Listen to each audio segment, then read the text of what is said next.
Tapi kalau kita zoom di sini, sekilas ada yang bergelantungan di pohon itu. Saya OMG. rasa ini adalah kuntilanak yang bergelantungan di pohon itu. Macam Menurut kalian apakah yang Macam bergelantungan Cik ini Poch bisa?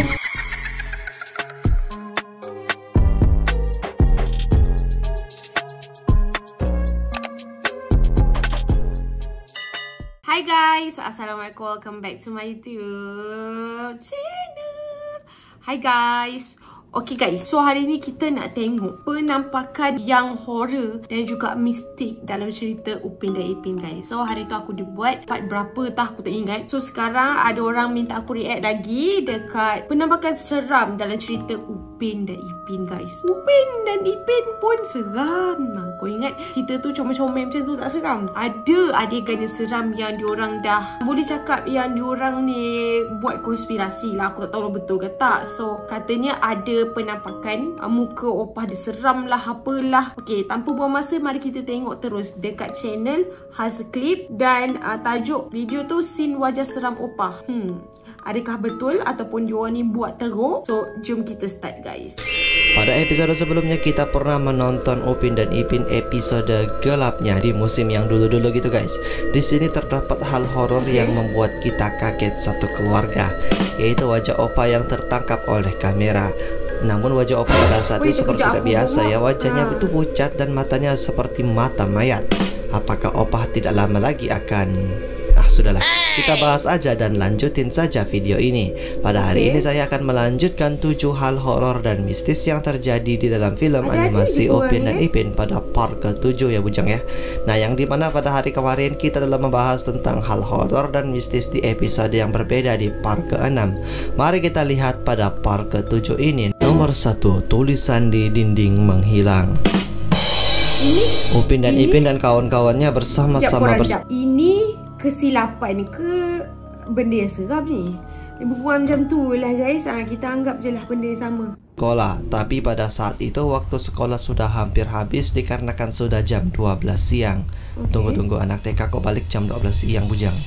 Nah Bujang, kalian pasti melihat dan sadar dengan papan tulis ini yang sebelumnya tertulis di papan tulis ada bentuk balok, bulat, dan persegian 3. Jelas sekali sebelumnya saat pulang Cikgu Jasmine tidak menghapus persegi tersebut di papan tulis dan bahkan Ehsan selaku ketua kelas tidak juga menghapusnya.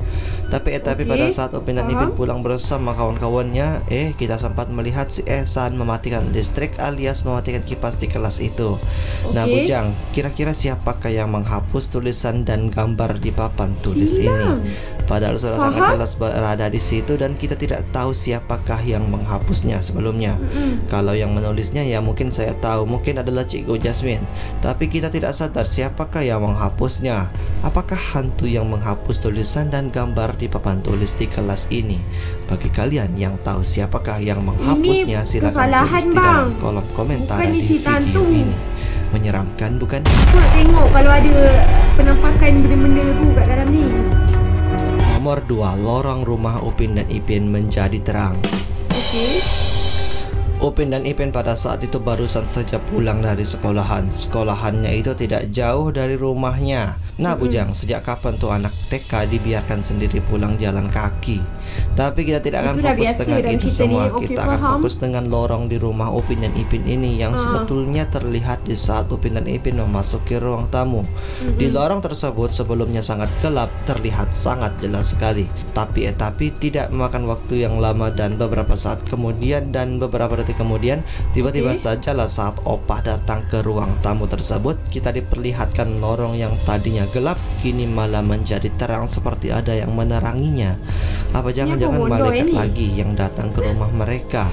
Iya, kalau malaikatnya baik. Kalau malaikat Israel ya gimana ceritanya? Ini kesalahan. Tadi gelap lah, sekarang kok malah terang. Dan ini adalah salah satu hal mistis yang terjadi di dalam film animasi Upin dan Ipin.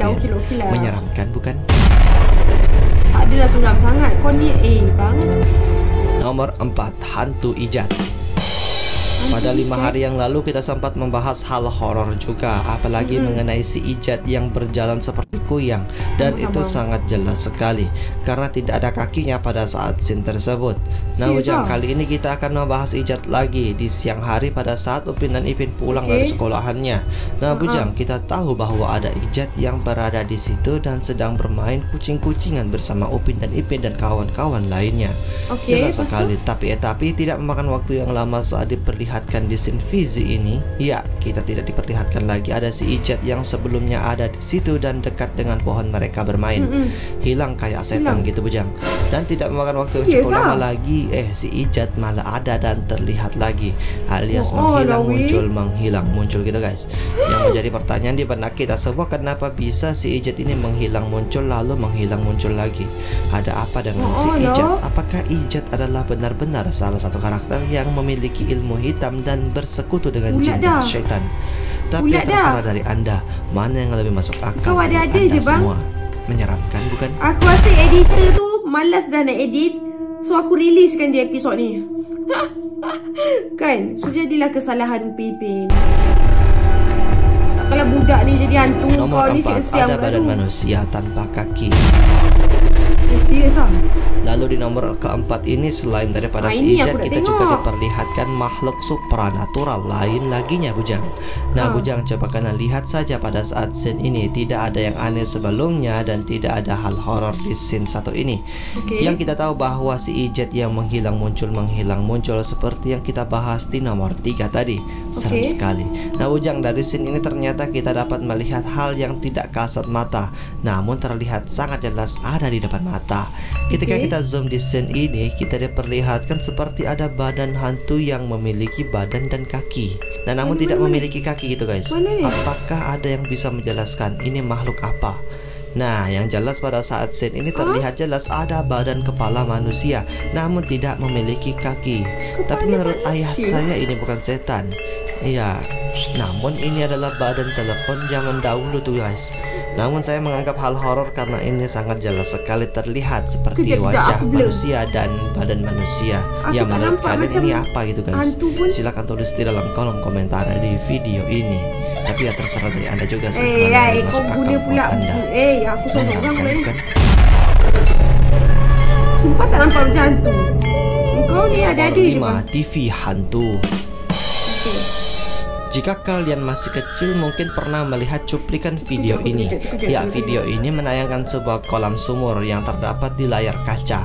Nah Bujang, sebelumnya kita tahu bahwa Upin dan Ipin barusan saja pulang dari bermain bersama teman-temannya. Nah saat mereka lelah, mereka disuruh ke arus untuk mandi. Namun mereka bukan malah mandi, mereka malah ke ruang tamu untuk menonton acara kesukaannya. Nah hal aneh dan mistis terjadi di scene ini. Di saat itu si Upin menekan tombol TV atau menghidupkan televisi dengan tombol ini. Ya kalian pasti sudah menduga bahwa televisi ini memiliki 3 tombol seperti ini sebelumnya. Namun tidak memakan waktu yang cukup lama dan beberapa saat kemudian dan beberapa detik kemudian tiba-tiba sajalah saat kita diperlihatkan di scene yang berbeda, TV itu sudah tidak ada lagi 3 tombol yang sebelumnya diperlihatkan di scene sebelumnya. Ini bisa juga dijadikan sebagai konten kesalahan Upin dan Ipin. Namun saya masukin saja di scene hal horor dan mistis ini. Menurut kalian di manakah tombol 3 tadi yang ada di TV itu? Apakah ini ulah dari jin dan setan? Ataukah ini adalah murni kesalahan di dalam film animasi Upin dan Ipin ini? Silahkan tulis di dalam kolom komentar di video ini. Menyeramkan bukan? Tidak bang, tidak. Nomor 6, kuntilanak bergelantungan di pohon. Ini seram. Di nomor ini sangat jelas lagi gitu guys, yaitu sebuah penampakan bayangan putih atau kain putih yang bergelantungan di sebuah pohon. Nah Bujang, saat itu Upin dan Ipin hendak mengerjakan tugas pada malam hari. Kebetulan juga pada malam hari itu hujan sangat deras dan banyak angin yang lewat dan bahkan petir sering menyambar. Sebelumnya Upin dan Ipin meminta kepada Kak Ros untuk menemaninya mengerjakan tugas sekolahnya yang dikerjakannya di ruang tamu hingga selesai. Nah namun Kak Ros itu malah selesai duluan ya Bujang ya, dia itu langsung pergi ke kamarnya. Nah tidak memakan waktu yang lama kemudian, di saat si Ipin mengasah pensilnya dan hendak membantu si Upin abangnya untuk mengerjakan tugas sekolahannya, tiba-tiba petir menyambar dan membuat lampu di rumahnya mati gitu guys. Wah, saat lampu di rumahnya mereka mati, Sin nampak. beralih keluar rumah Upin dan Ipin nih guys. Nah, dan di sini inilah kita tidak melihat ada hal yang aneh. Tapi kalau kita zoom di sini, sekilas ada yang bergelantungan di pohon itu. Saya rasa ini adalah kuntilanak yang bergelantungan di pohon itu. Menurut kalian, apakah yang bergelantungan ini nih guys? Apakah hantu kuntilanak ataukah bukan? Dan ini merupakan salah satu hal mistis dan hal horor yang terjadi di dalam film animasi Upin dan Ipin. Menurut kalian bagaimana? Silahkan tulis di dalam kolom komentar di video ini. Oke, yang ni seram guys, yang ni seram. Apa benda tu ni? Nomor 7, wajah Opa seperti mayat. Yang terkejut. Bongoklah Opa ni. Pada urutan terakhir, kalian pasti tahu tentang hal ini karena hal ini pernah viral pada masanya. Di episode yang viral pada masanya juga. Nah, bujang, saat itu Upin dan Ipin ketakutan karena di malam hari itu mati lampu dan tidak ada seseorang pun yang ada di sana. Karena di ruang tamu itu hanya ada Upin dan Ipin. Kak Aros sedang kamarnya karena sudah selesai mengerjakan tugas sekolahnya. Untungnya Kak Aros menjumpainya di situ walaupun sempat dibuat kaget dengan senter yang dipegangnya. Nah guys, Upin dan Ipin dibantu Kak Aros untuk mengerjakan tugas sekolahnya di ruang tamu itu. Dan sempat juga selesai mengerjakan tugasnya dan lilin pada saat itu mati. Upin dan Ipin bermain bayangan dengan lilinnya sebelumnya. Saat sebelum lilinnya mati, tampak tidak ada hal aneh di sini. Tapi saat setelah mereka selesai mengerjakan tugas, mereka hendak tidur dan berangkat ke kamar. Nampak gelap pada saat itu dan Kak Aros menerangi tempat itu dengan senter. Di tengah perjalanan, entah apa yang merasuki Opa sehingga Opa mengejutkan mereka bertiga dengan wajah seramnya dan membuat Kak Aros demam pada esok harinya. Tapi mengapa Opa memiliki wajah seseram ini? Seperti mayat yang barusan saja sudah ada. Seperti mayat juga atau manusia yang telah meninggal lalu badannya itu kaku gitu guys. Menurut kalian apakah wajah Opa ini menyerupai mayat yang barusan saja meninggal? Opa kena ngerasuk guys. Ada di video ini, dan ini adalah salah satu hal horor dan hal mistis yang terjadi di dalam film animasi Upin dan Ipin. Terkejut dah budak tengok ni.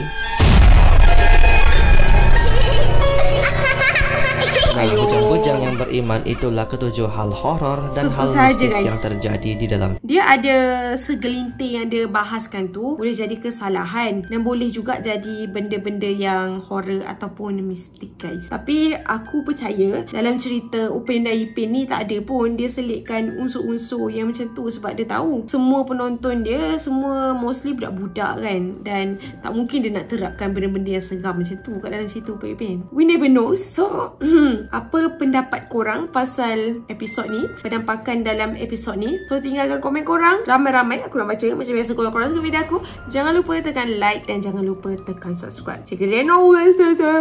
Bye.